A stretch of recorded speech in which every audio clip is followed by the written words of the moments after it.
पहले ज्योतिष का बड़ा चल रहा है कि ज्योतिष में ये होगा ये होगा, लेकिन यदि आप भगवान का भजन करोगे तो ज्योतिष भी आपका जो है कुछ नहीं बिगाड़ पाएगा। भगवान का जाप करोगे तो प्रतिकूल प्रभाव भी आपके अनुकूल हो जाएगा। अनुकूल तो अनुकूल है ही, प्रतिकूल भी अनुकूल हो जाएगा। मलुक पीठाधीश्वर श्री महाराज जी, रजनदास जी महाराज एक सत्य घटना सुना रहे थे कि हमारे गुरुजी सुना रहे थे।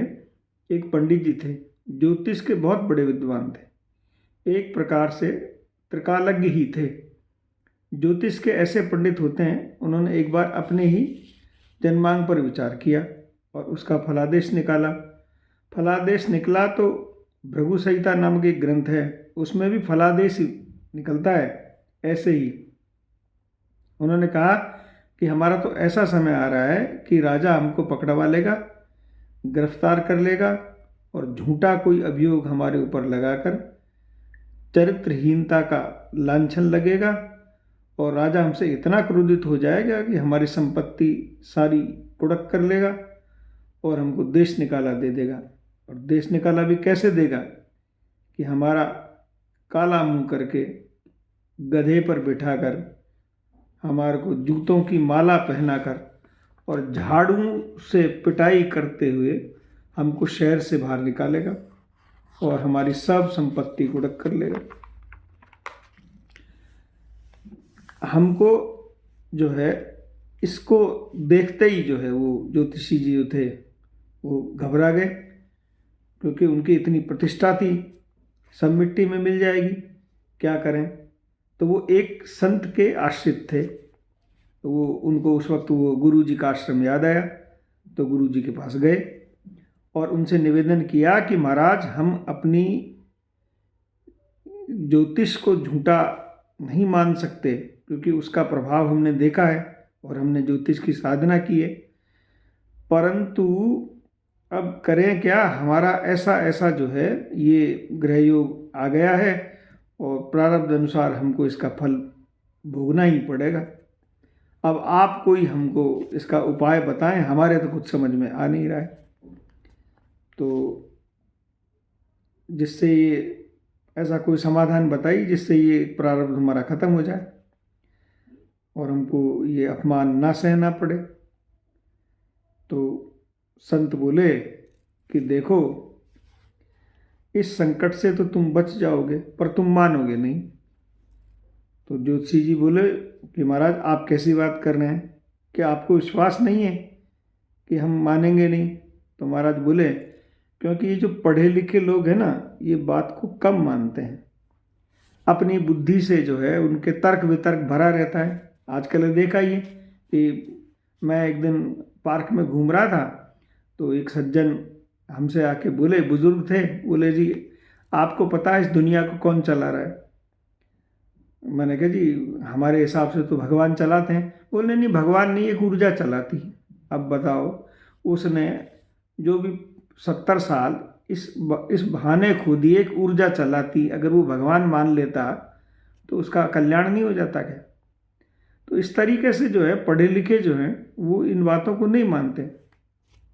तो ज्योतिषी जी बोले, नहीं नहीं महाराज, हम जरूर मानेंगे, क्योंकि अब तो फंस गए, आप जो कहोगे सो मानेंगे, बस ये विपत्ति हमारी किसी तरह से दूर होनी चाहिए। तो उन्होंने कहा कि तुम ज्योतिष का काम बंद कर दो कुछ समय के लिए, परमानेंट नहीं, कुछ समय के लिए कर दो, और ये घटना तुम जैसा बता रहे हो 4 महीने में घटित होनी है।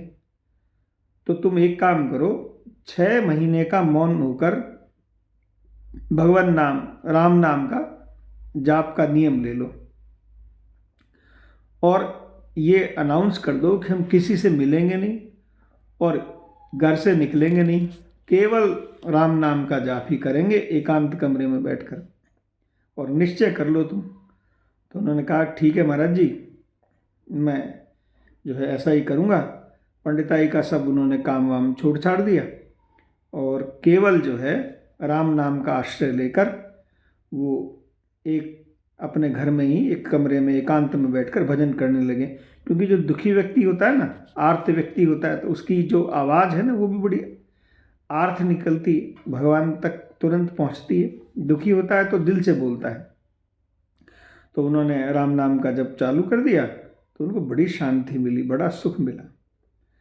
और जैसे ही वो समय आया संकट वाला, कुड़क होने का कि गधे पर बैठोगे और जूते की माला पहनेंगे और झाड़ू से मार मार के लोग उनको शहर से बाहर करेंगे, राजा संपत्ति सब ले लेगा, तो प्रारब्ध समय के अनुसार जैसे ही वो समय आया तो पंडित जी राम नाम कर रहे थे अपने आसन पर बैठे बैठे। तो क्या देखते हैं, उनको नाम करते करते माला चल रही थी, तो अचानक एक झपकी आई।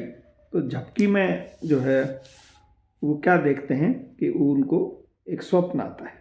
और स्वप्न में क्या देखते हैं कि राजा की जो पुलिस है वो घर में चली आ रही है और हम बैठे हुए हैं, भजन कर रहे हैं और हमारी एक नहीं सुन रही।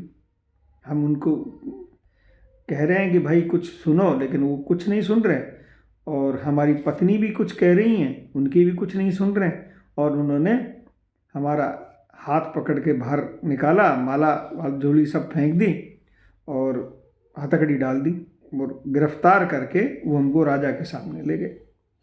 राजा के सामने जैसे ही लेकर गए तो वहाँ एक स्त्री खड़ी, तो वो इल्ज़ाम लगा रही है कि पंडित जी जो हैं इन्होंने हमारे साथ दुष्कर्म किया। तो स्त्री की बात तो सुनी जा रही है और पंडित जी स्पष्टीकरण देने की बेचारे कोशिश कर रहे हैं। तो राजा कहता है नहीं नहीं, हमने बहुत तुमको भला आदमी समझते थे हम, तो तुम तो बहुत ही नीच निकले, दुष्ट प्रकृति के आदमी हो, ब्राह्मण हो, इसलिए तुमको मृत्यु दंड तो हम नहीं देंगे, परंतु तुमने हमारे राज्य में बहुत धन कमाया, इसलिए इसका सारा धन कुड़क कर लिया जाए और गरीब ब्राह्मणों को बांट दिया जाए। और ये चरित्रहीन व्यक्ति है, अब इसको ब्राह्मण है इसलिए इसको मृत्यु दंड तो देंगे नहीं, पर इसका मुंह काला किया जाए और इसको गधे पे बिठाया जाए और जूतों की माला इसको पहनाई जाए और इसको लोग झाड़ू मारते मारते इसको शहर से बाहर निकाल के लाए, इसको देश निकाला दे। तो पंडित जी कह रहे हैं कि मैं कह रहा था कि भाई सुनो तो सही, पर तुम्हारी जो है, वो राजा बोलते तुम्हारी कुछ नहीं सुनी जाएगी, बस अब तुम्हारी शोभा यात्रा निकाली जाएगी।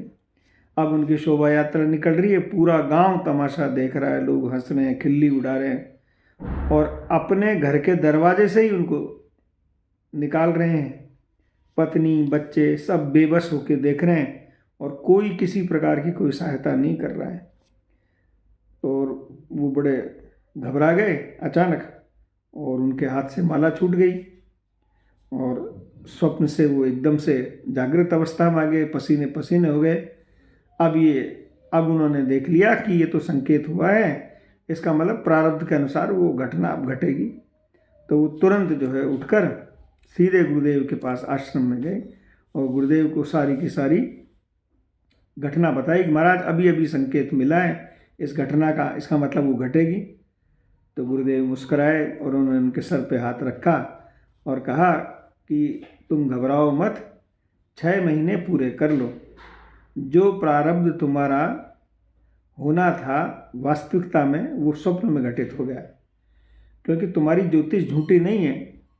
अब संसार भी तो स्वप्न ही है, इसलिए स्वप्न में हुआ या जागृत में हुआ इसमें क्या अंतर है।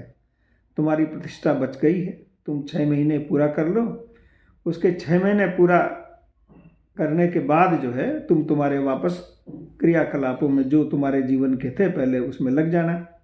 तो उन्होंने उस वक्त तो कुछ बोला नहीं और 6 महीने तक अपना जो है राम नाम का जाप था वो कंप्लीट किया।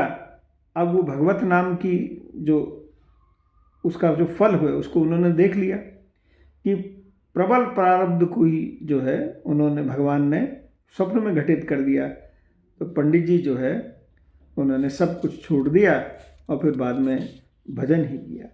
तो महाराज जी बता रहे थे कि देखो भगवान का जो नाम है वो प्रारब्ध में घटित ज्योतिष के अनुसार जो भी आपके भाग्य में लिखा है उसको भी परिवर्तित कर देता है। महाराज जी कहते हैं हमने संतों से सुना है कि जनमानस के 12 भाव होते हैं और 1-1 करोड़ नाम जप से 1-1 भाव की शुद्धि हो जाती है। यदि प्रेम पूर्वक कोई 12 करोड़ नाम जप कर ले तो उसका जन्मांग ही बदल जाता है, उसके ग्रह नक्षत्र सब बदल जाते हैं। ऐसा महात्माओं से सुना है कि सारा विधान ही बदल जाता है। इसलिए भगवान का नाम लेते रहें और भगवान का नाम लेके और अपने इस जीवन की यात्रा को पूर्ण किया जाए। जय जय श्री राधे, निताई गौर, हरि बोल।